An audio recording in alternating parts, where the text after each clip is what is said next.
I learned a lot about the CRAAP method for completing this assignment.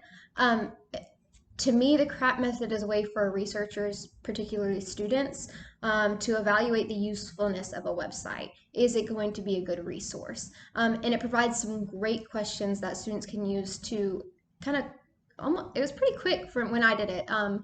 Doing the rubrics and answering the questions. It includes questions that can be asked to determine if the website should be included as a resource.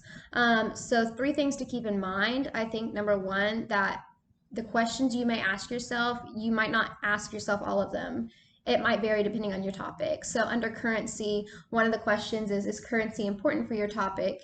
Is it a science, technology, or health related topic? Well, my topic for this assignment was phonics. So I never answered that question because I just simply said no. And so I didn't have to go any further into that because my topic was not about related to currency. Number two, the rubric aligns with the questions. So if you're giving a 0 for authority on the rubric, then your answers to the authority questions should align with that. You shouldn't say, you know, give a 0 and then say that, oh, there was an author for on this page.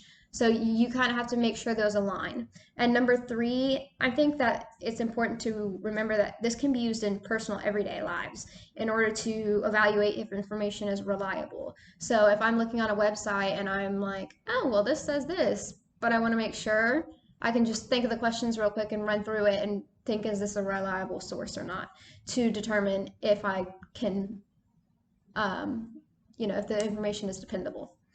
One thing I learned from this assignment that there are a lot of websites that are useless that might appear to be a great source. And that goes into what surprised me about the assignment or about the method is that some of the websites I thought would be a good source were not, and vice versa. I was really surprised. I was looking at this website and I was like, oh, this is great. And then I started filling out the rubric and I was like, oh, this is not great. So that surprised me. And that's one thing that I learned, that they might appear to be great and useful and full of all this awesome information, but then you go and look and there's no sources or no citations. Like they have no evidence for where their information came from. So that was interesting to me. How will I apply what I've learned?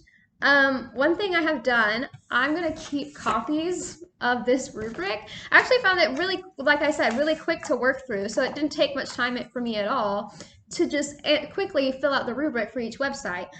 So keeping copies of the rubric handy um, throughout my specialist program in order to evaluate the reliability of resources when I'm doing research. So even my plan is to just keep a few or one in a sheet protector in each of my binders for each semester. So then I can make copies of it if I need to, because it's just a really simple but effective way to figure out if resources are reliable. So overall, I enjoyed using the CRAAP method and learning about it. I think the name's funny and I think it was actually really interesting.